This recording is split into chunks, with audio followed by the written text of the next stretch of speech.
బాధ్యత మనకుంటే భవిష్యత్తు భావితరానికి బాగుంటుంది. ఈ వీడియోలో మన అవగాహన తరగతి భారతీయ శిక్షా స్మృతి 1860 యొక్క సంక్షిప్తమైన ఇంకా అంతర్దృష్టితో కూడిన అవలోకనాన్ని పరిశీలిద్దాం. మనము ఒక నిర్దిష్ట విభాగంపై దృష్టి పెడదాము, దాని చట్టపరమైన పారామితులను మరియు వాస్తవ ప్రపంచ అనువర్తనాలను పరిశీలిద్దాం.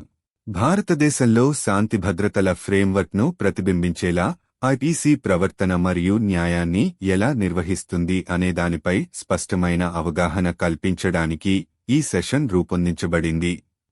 ఈ వీడియోలో మనము ఐపీసీ యొక్క సెక్షన్ 30 పరిశీలిద్దాం. భారతీయ శిక్షా స్మృతి 1860 లేదా ఐపీసీ 1860లోని సెక్షన్ 30 కీలకమైన పదాల నిర్వచనాలను ప్రకాశవంతం చేయడానికి అంకితం చేయబడిన ప్రాథమిక భాగాలలో ఉంది. ఈ నిర్వచనాలు స్తంభాలుగా పనిచేస్తాయి, అనుసరించే విస్తారమైన నిబంధనలలో ఏకరీతి వివరణ మరియు స్థిరమైన అనువర్తనాన్ని నిర్ధారిస్తాయి. ఐపీసీ సెక్షన్ 30 ఇలా పేర్కొంది: విలువైన భద్రత. విలువైన భద్రత అనే పదాలు ఏదైనా చట్టపరమైన హక్కు సృష్టించబడిన, పొడిగించబడిన, బదిలీ చేయబడిన, పరిమితం చేయబడిన, ఆపివేయబడిన లేదా విడుదల చేయబడిన లేదా ఏదైనా వ్యక్తి తాను అబద్ధం చెబుతున్నట్లు అంగీకరించే పత్రాన్ని సూచిస్తాయి. చట్టపరమైన బాధ్యత కింద లేదా నిర్దిష్ట చట్టపరమైన హక్కుగా కాదు. వివరణాత్మక వివరణ. 1. విలువైన భద్రతలోకి దిగడం. విలువైన భద్రత అనే పదం ఒక చూపులో సూటిగా అనిపించవచ్చు, కానీ దాని చట్టపరమైన అర్థాలు పొరలుగా ఉంటాయి. సెక్షన్ 30 ఒక సమగ్ర రూపాన్ని అందిస్తుంది. ఇది వివిధ చట్టపరమైన హక్కులు లేదా చట్టపరమైన స్థానాలకు సంబంధించిన రసీదులను పొందుపరిచే పత్రంగా నిర్వచిస్తుంది. 2. చట్టపరమైన హక్కులు మరియు బాధ్యతలపై దృష్టి. సెక్షన్ 30 యొక్క నిర్వచనం యొక్క ప్రధాన అంశం చట్టపరమైన హక్కులు మరియు బాధ్యతలపై ఉద్ఘాటన. చట్టపరమైన హక్కును సృష్టించడం, పొడిగించడం, బదిలీ చేయడం, పరిమితి, ఆపివేయడం లేదా విడుదల చేయడం లేదా చట్టపరమైన బాధ్యతను అంగీకరించడం లేదా చట్టపరమైన హక్కు లేకపోవడాన్ని అంగీకరించడం. ఈ బంధన చట్టపరమైన స్వభావం పత్రాన్ని విలువైన భద్రతగా ఎలివేట్ చేస్తుంది. 3. నిర్వచనం యొక్క విస్తృత పరిధి. ఐపీసీ యొక్క విలువైన భద్రత యొక్క నిర్వచనం ఖచ్చితమైనది మరియు విస్తృతమైనది. ఇది నిస్సందేహంగా చట్టబద్ధంగా కట్టుబడి ఉండే పత్రాలకు మాత్రమే పరిమితం కాదు, కానీ ఉద్దేశించిన వాటిని కూడా కలిగి ఉంటుంది. ఇది విస్తృత కవరేజీని నిర్ధారిస్తుంది, కేవలం నిజమైన చట్టపరమైన పత్రాలను మాత్రమే కాకుండా సంభావ్య ఫోర్జరీలు లేదా చట్టపరమైన బరువును కలిగి ఉన్న మోసపూరిత పత్రాలను కూడా సంగ్రహిస్తుంది. 4. విభిన్న నేరాలలో ఔచిత్యం. విలువైన భద్రత అనే భావనలోని వివిధ నేరాలకు, ముఖ్యంగా ఫోర్జరీ, మోసం, దొంగతనం లేదా తప్పుగా సూచించే నేరాలకు పునాదిగా ఉంటుంది.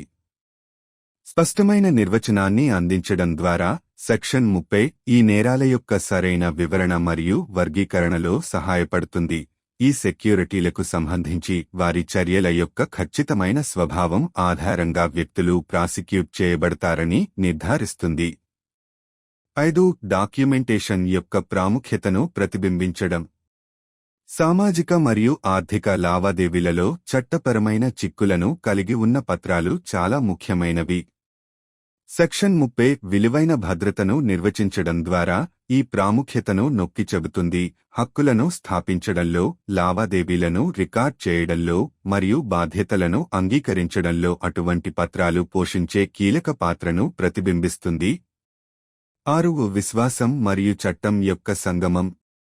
విలువైన సెక్యూరిటీలు వాటి స్వభావం ప్రకారం నమ్మకంతో పాతుకుపోయాయి. అవి తరచుగా ఒప్పందాలు, లావాదేవీలు మరియు రసీదుల పునాది. సెక్షన్ 30 దాని నిర్వచనం ద్వారా ట్రస్ట్ మరియు చట్టం యొక్క సంగమాన్ని నొక్కి చెబుతుంది. అటువంటి పత్రాల యొక్క ప్రామాణికత, విశ్వసనీయత మరియు చట్టపరమైన బంధం యొక్క ఆవశ్యకతను నొక్కి చెబుతుంది.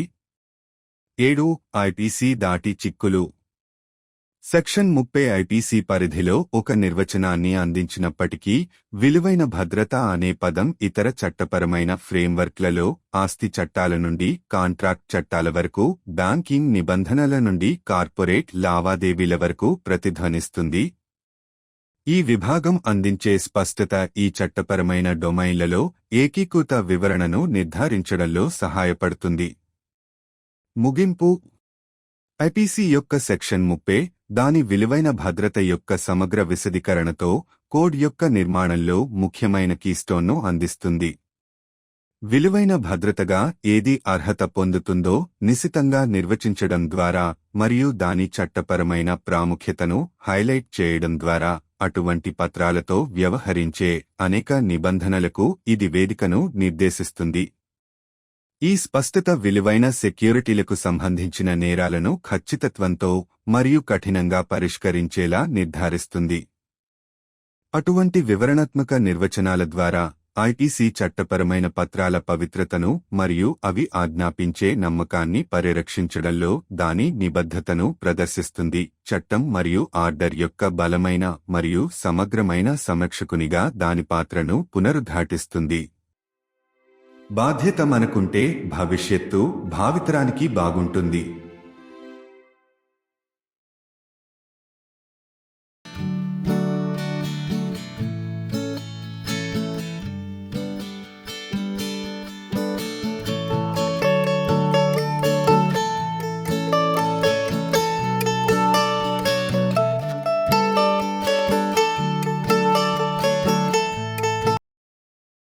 आज हमारा जागरूकता वर्ग भारतीय दंड संहिता 1860 का एक संक्षिप्त लेकिन व्यावहारिक अवलोकन प्रदान करेगा. हम इसके कानूनी मापदंडों और वास्तविक दुनिया के अनुप्रयोगों को तोड़ते हुए एक विशेष खंड पर ध्यान केंद्रित करेंगे. यह सत्र आपको इस बात की स्पष्ट समझ से लैस करने के लिए डिजाइन किया गया है कि आईपीसी कैसे आचरण को नियंत्रित करता है और न्याय प्रदान करता है, जो भारत में कानून और व्यवस्था के ढांचे को दर्शाता है. हमारा आज का सत्र धारा 30 की बारीकियों को उजागर करने, भारतीय दंड संहिता 1860 आईपीसी 1860 की धारा 30 प्रारंभिक भागों में निहित है, जो प्रमुख शब्दों की स्पष्ट परिभाषाओं के लिए समर्पित हैं. ये परिभाषाएं स्तंभों के रूप में कार्य करती हैं, जो अनुसरण किए जाने वाले विस्तृत प्रावधानों में समान व्याख्या और सुसंगत अनुप्रयोग सुनिश्चित करती हैं.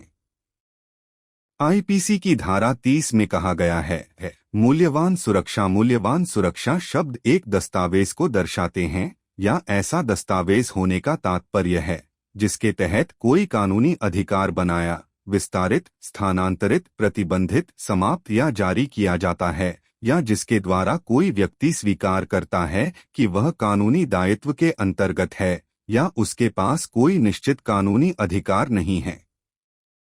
विस्तृत विवरण. 1. मूल्यवान सुरक्षा में तल्लीनता.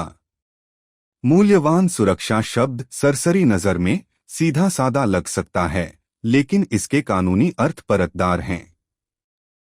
धारा 30 एक व्यापक रूप प्रदान करती है. इसे एक दस्तावेज के रूप में परिभाषित किया गया है जो विभिन्न कानूनी अधिकारों या कानूनी पदों की स्वीकृतियों को समाहित करता है. 2. कानूनी अधिकारों और दायित्वों पर जोर. धारा 30 की परिभाषा के मूल में कानूनी अधिकारों और देनदारियों पर जोर दिया गया है. चाहे वह निर्माण, विस्तार, स्थानांतरण, प्रतिबंध, समाप्ति या कानूनी अधिकार की रिहाई या कानूनी दायित्व की स्वीकृति या कानूनी अधिकार की अनुपस्थिति हो, यह बाध्यकारी कानूनी प्रकृति है जो एक दस्तावेज को मूल्यवान सुरक्षा तक बढ़ा देती है. 3. परिभाषा का व्यापक दायरा. आईपीसी की मूल्यवान सुरक्षा की परिभाषा सटीक और व्यापक दोनों है. यह स्वयं को उन दस्तावेजों तक ही सीमित नहीं रखता है जो निस्संदेह कानूनी रूप से बाध्यकारी हैं, बल्कि इसमें वे भी शामिल हैं जो होने का दावा करते हैं. यह व्यापक कवरेज सुनिश्चित करता है, न केवल वास्तविक कानूनी दस्तावेजों को कैप्चर करता है बल्कि संभावित जालसाजी या भ्रामक दस्तावेजों को भी पकड़ता है जो कानूनी महत्व रखने का दावा करते हैं. 4. विभिन्न अपराधों में प्रासंगिकता। मूल्यवान सुरक्षा की अवधारणा आईपीसी के भीतर विभिन्न अपराधों के लिए आधार बनाती है, विशेष रूप से जालसाजी, धोखाधड़ी, चोरी या गलत बयानी से संबंधित अपराधों के लिए। एक स्पष्ट परिभाषा प्रदान करके धारा 30 इन अपराधों की उचित व्याख्या और वर्गीकरण में सहायता करती है। यह सुनिश्चित करती है कि व्यक्तियों पर इन प्रतिभूतियों से संबंधित उनके कार्यों की सटीक प्रकृति के आधार पर मुकदमा चलाया जाए। 5. दस्तावेजीकरण के महत्व को प्रतिबिंबित करना। कानूनी निहितार्थ रखने वाले दस्तावेज सामाजिक और आर्थिक लेनदेन में अत्यंत महत्वपूर्ण हैं। धारा 30 मूल्यवान सुरक्षा को परिभाषित करके इस महत्व को रेखांकित करती है, जो अधिकारों को स्थापित करने, लेनदेन को रिकॉर्ड करने और देनदारियों को स्वीकार करने में ऐसे दस्तावेजों की महत्वपूर्ण भूमिका को दर्शाती है। 6. विश्वास और कानून का संगम। मूल्यवान प्रतिभूतियां अपने स्वभाव से विश्वास में निहित होती हैं। वे अक्सर समझौतों, लेनदेन और स्वीकृतियों का आधार होते हैं। धारा 30 अपनी परिभाषा के माध्यम से विश्वास और कानून के संगम पर जोर देती है। ऐसे दस्तावेजों की प्रामाणिकता, विश्वसनीयता और कानूनी बंधन की आवश्यकता को रेखांकित करती है। 7. आईपीसी से परे निहितार्थ। जबकि धारा 30 आईपीसी के दायरे में एक परिभाषा प्रदान करती है, मूल्यवान सुरक्षा शब्द संपत्ति कानूनों से लेकर अनुबंध कानूनों तक, बैंकिंग नियमों से लेकर कॉरपोरेट लेनदेन तक अन्य कानूनी ढांचे में गूंजता है। इस अनुभाग द्वारा दी गई स्पष्टता इन कानूनी डोमेन में एकीकृत व्याख्या सुनिश्चित करने में सहायता करती है। निष्कर्ष।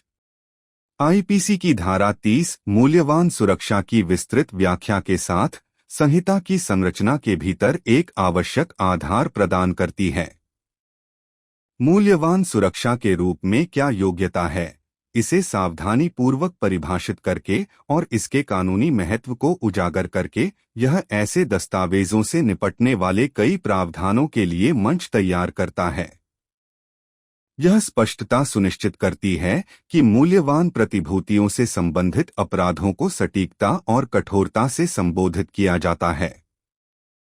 ऐसी विस्तृत परिभाषाओं के माध्यम से आईपीसी कानून और व्यवस्था के एक मजबूत और व्यापक संरक्षक के रूप में अपनी भूमिका को दोहराते हुए कानूनी दस्तावेजों की पवित्रता और उनके द्वारा दिए गए विश्वास की रक्षा करने की अपनी प्रतिबद्धता को दर्शाता है।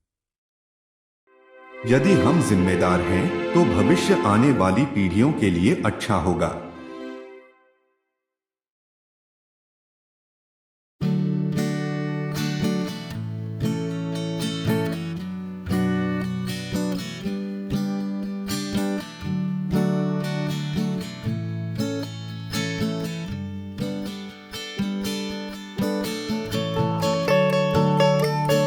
Today's class offers an informative journey through the Indian Penal Code, 1860, with an emphasis on a selected section. We aim to foster a deeper awareness of the IPC's structure and the specific legalities of the section in focus. Understanding this section's role within the IPC will highlight the meticulous legal system that upholds justice in India. Our session today is dedicated to unraveling the nuances of Section 30. Section 30 of the Indian Penal Code, 1860, IPC 1860, is nested within the preliminary portions which are dedicated to illuminating definitions of key terms. These definitions act as pillars, ensuring uniform interpretation and consistent application throughout the expansive provisions that follow. IPC Section 30 states, valuable security.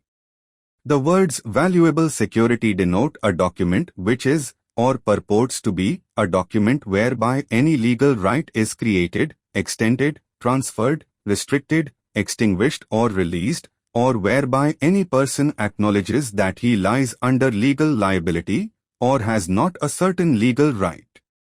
Elaborated description. 1. Delving into valuable security.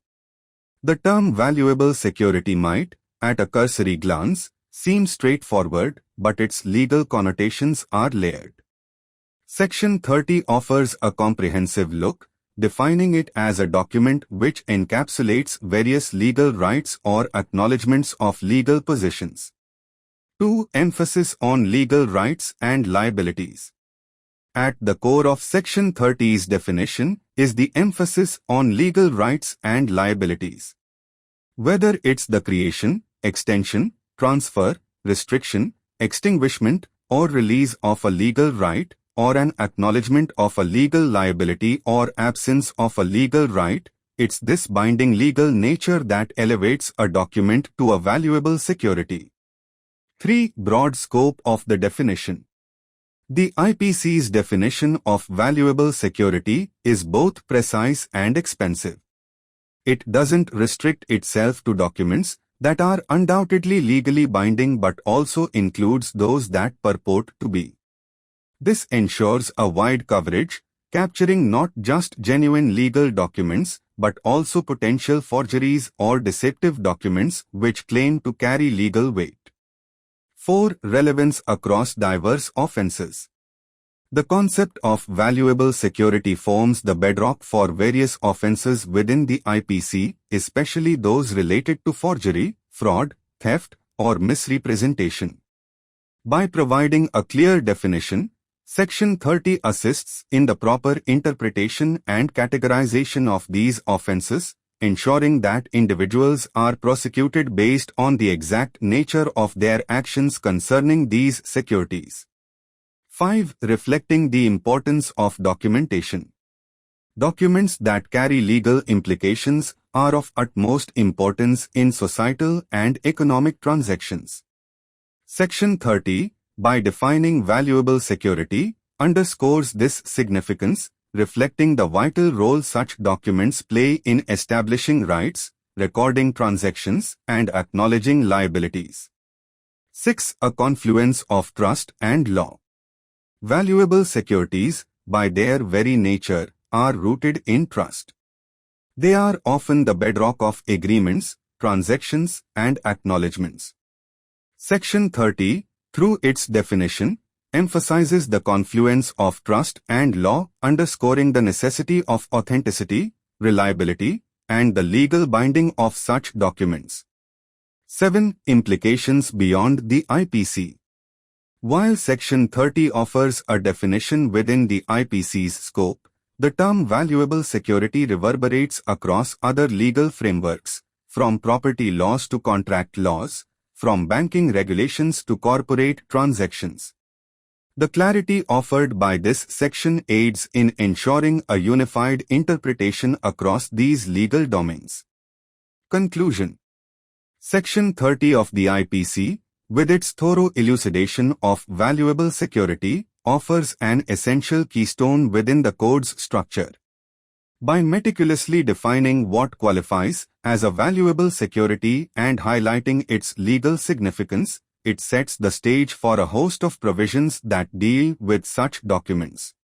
This clarity ensures that offenses related to valuable securities are addressed with precision and rigor. Through such detailed definitions, the IPC showcases its commitment to safeguarding the sanctity of legal documents and the trust they command, reiterating its role as a robust and comprehensive guardian of law and order. If we are responsible, the future will be good for the future generations.